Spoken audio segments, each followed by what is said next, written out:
Hello विद्यार्थियों। आप सब अब तो समझ ही गए होंगे कि हिंदी साहित्य का जो विशिष्ट पेपर है उसको प्रेमचंद को पढ़ाने के संदर्भ में हम लोग एक थोड़ा सा हिंदी साहित्य का जो इतिहास है इसकी ओर दृष्टिपात कर रहे हैं। और हिंदी साहित्य के इतिहास पर चर्चा करते करते हमने पहले आदिकाल की सतही थोड़ी थोड़ी जानकारी प्राप्त की, भक्तिकाल की जानकारी प्राप्त की, उसी क्रम में रीतिकाल के बारे में थोड़ा मैंने आपको बताया और उसी क्रम में भारतेंदु युग, द्विवेदी युग, छायावाद, प्रगतिवाद और प्रयोगवाद पर कल मैं चर्चा कर रही थी कि अज्ञे ने, जैसा कि नाम से पता लगता है, कि शिल्प के संदर्भ में अनेक नवीन प्रयोग किए। प्रयोगवाद नाम से ही हमें ये समझ में आ जाता है कि इस काल में अनेक नवीन प्रयोग किए गए। क्योंकि इन लोगों की प्रयोगवादी कवियों की मान्यता थी कि शैल्पिक सौंदर्य जो है कविता का वो प्राय नष्ट हो गया है। एक के बाद एक सभी उन उपमानों का प्रयोग कर रहे हैं तो वो रूढ़ हो गए हैं।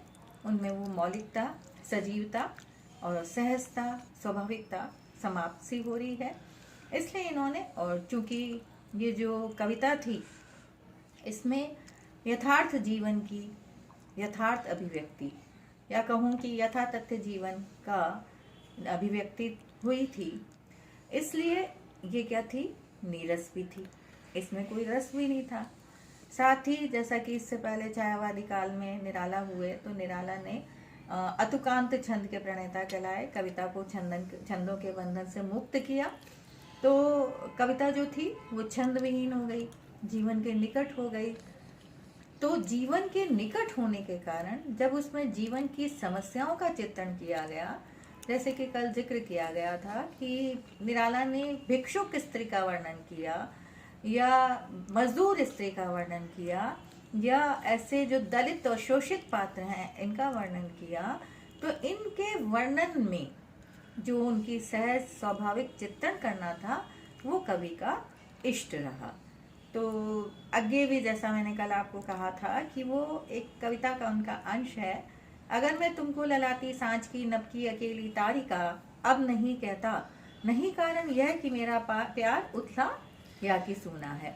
जैसे कि पहले किसी के मुख की सुंदरता की उपमा देनी होती थी तो कह देते तुम्हारा मुख चंद्रमा के समान है, तुम्हारी आंखें मृगनयनी मृग के नेत्रों के समान है, मीनाक्षी हैं। तो अब अगर मैं इन पारंपरिक उपमानों से घोषित नहीं कर रहा तो इसका कारण ये नहीं है कि अब पूर्वापेक्षा मेरा प्रेम कम हो गया है। अभी तो इसका एकमात्र कारण ये है कि ये उपमान अब, इनका जो वास्तविक सौंदर्य था वो अब खत्म हो गया है। वो कहते हैं देवता इन प्रतीकों के कर गए हैं कूच, जैसे कभी बासन अधिक घिसने से मुलम्मा छूट जाता है। ऐसे ही एक मैंने अभी कहा कि जीवन के निकट था, जीवन की यथार्थ समस्याओं का चित्रण किया गया था, चाहे वो राजनीतिक क्षेत्र की समस्या हो, चाहे वो सामाजिक क्षेत्र की समस्या हो, चाहे वो आर्थिक हो, सामान्यतः सभी क्षेत्रों में व्याप्त समस्याओं का चित्रण करना इन कवियों का लक्ष्य रहा। तो कविता क्या हुई, एक तो छंदविहीन थी कविता, नीरस थी, और जो शैल्पिक प्रतिमान थे वो अब पहले की अपेक्षा भिन्न होने लगे, क्योंकि जीवन से निकट के लिए गए। जैसे कल कहा था मैंने, कलगी बाजरे की या कनक छड़ी सी कामिनी, तो जीवन के निकट के चुनाव वो थे, बिंब और उपमान और प्रतीक, भाषा, तो इसलिए सब परिवर्तित होने लगे वो। इसी कारण वो कहते हैं कि उसका नाम लेते ही, उसका प्यार का नाम लेते ही उसका स्वप्न टूट गया भुने हुए पापड़ की तरह। अब ये भुना हुआ पापड़ क्या है, हम रोज इस्तेमाल करते हैं, जीवन का निकट का प्रतीक है। हमें पता है कि पापड़ किस तरह से चूर होता है, कैसे चकनाचूर हो जाता है, एकदम टुकड़े टुकड़े हो जाता है। तो प्यार की सघनता को, उसकी गहराई को मापने के लिए जब कवि ने ऐसे उपमान का प्रयोग किया तो हमें पता लगा कि उस प्यार में कितनी गहराई थी। या कहते हैं कि बिजली के उस स्टोव सी जिसमें चुपचाप वो प्यार का नाम लेते ही वह एकदम सुर्ख हो जाती है, बिजली के स्टोव सी। अब बिजली का स्टोव क्या होता है? हीटर आपने देखा होगा, कैसे एकदम लाल हो जाता है। तो वो उसके मुख पर यदि किसी से अपने प्रेम की अभिव्यक्ति की हो तो आपने देखा होगा कि वो कैसे एकदम से उसके मुख पे लालिमा छा जाती है। तो उस लालिमा को व्यक्त करने के लिए उन्होंने हीटर की उपमा दी। और हीटर जैसे एकदम से सुर्ख होता है, लाल हो जाता है, उसी तरह से नायिका जो है वो प्यार का नाम लेते से ही सुर्ख हो गई। यह कहते हैं कि उस प्यार का नाम लेते ही वह एकदम सुर्ख हो गया, बिजली के स्टोव सा। और कहते हैं थर्मामीटर के पारे सी चुपचाप भावनाएं जिसमें चढ़ती उतरती हैं। अब थर्मामीटर का पारा क्या है? बुखार तेज है, एकदम से ऊपर से चढ़ जाएगा, एकदम उतर जाएगा। तो वो जीवन में हमने उसको देखा हुआ है। ये जो चीजें हैं ये सब हमने देखी हुई हैं। जैसे पहले कहते हैं कि उसकी पतली कमर की उपमा देने को कहते थे कि वो सिंह की कमर के समान उसकी कमर है। तो हो सकता है कईयों ने सिंह देखा हो, कई व्यक्तियों ने, अनेक ने देखा हो, अनेक ने ना देखा हो। तो वो थोड़ा सा हमको कल्पना का विषय हो जाता था। चांद जो है, चांद में दाग है ना, लेकिन चांद में दाग है ये हम एक कल्पना ही करा है। चांद पर पहुंचे क्या, कौन है, कितने व्यक्ति कोई पहुंचा है, कितने पहुंचे हैं, नहीं पहुंचे हैं, ये सब एक सोच का विषय है। तो ये कल्पना का विषय है, हम उसमें एक कल्पना करते हैं कि उन उपमानों में कितनी गहराई होगी। लेकिन यहाँ क्या है, ये सारे के सारे उपमान हमारे क्या है, जीवन के निकट के हैं। तो इसी तरह से सारी की सारी जो नई कविता है, चाहे वो 70 हो, 60 हो, 8वें दशक की हो, 9वें दशक की हो, सभी आज तक की कविता में चूंकि ये यथार्थ जीवन की अभिव्यक्ति है तो इसमें बौद्धिकता का आग्रह है। बौद्धिकता का आग्रह से मतलब बुद्धि तत्व की प्रधानता है इसमें। चूंकि कल्पना का पुट नहीं है तो भावनात्मकता नहीं है, भावुकता नहीं है, हृदय पक्ष गौण है, बुद्धि तत्व प्रधान है। तो ये जीवन के निकट है।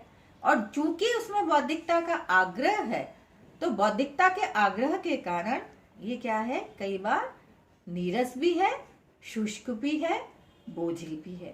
और कई बार क्या होता है, वो जटिल भी हो जाती है, कठिन भी हो जाती है, दिमाग के से परे भी हो जाती है। जैसे आपने पढ़ी होगी मुक्ति बोध की चांद का मुंह टेढ़ा के बारे में आप सुनते होंगे। उसको समझना प्राय हर व्यक्ति के वश की बात नहीं है, जटिल है। उसमें सोचने के लिए आप जितना दिमाग लगाएंगे आसान नहीं है उसको समझना। तो चूंकि इसमें यथार्थ जीवन की अभिव्यक्ति है, नई कविता जीवन से जुड़कर है। आधुनिक काल में हमने काव्य के क्षेत्र में मोटे तौर पे सभी कुछ जान लिया। अब जो गद्य की जो विधाएं हैं, प्राय साहित्य के दो पक्ष होते हैं, काव्य और गद्य। काव्य के बारे में हमने मोटी मोटी चर्चा कर ली। अब हम गद्य के संदर्भ में चर्चा करते हुए प्रेमचंद पे आएंगे कि गद्य की विभिन्न विधाएं हैं और इन विधाओं का विकास किस काल में हुआ, आधुनिक काल में।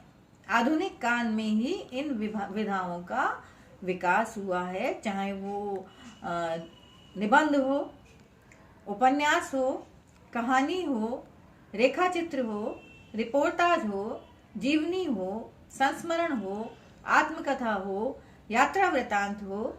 ये सभी की सभी विधाएं कहाँ हैं, कहाँ देखने को मिलती हैं, इनका विकास जो है वो परिष्कृत रूप से जो निखर कर आई, ये सब आधुनिक काल में ही निखर कर आई हैं।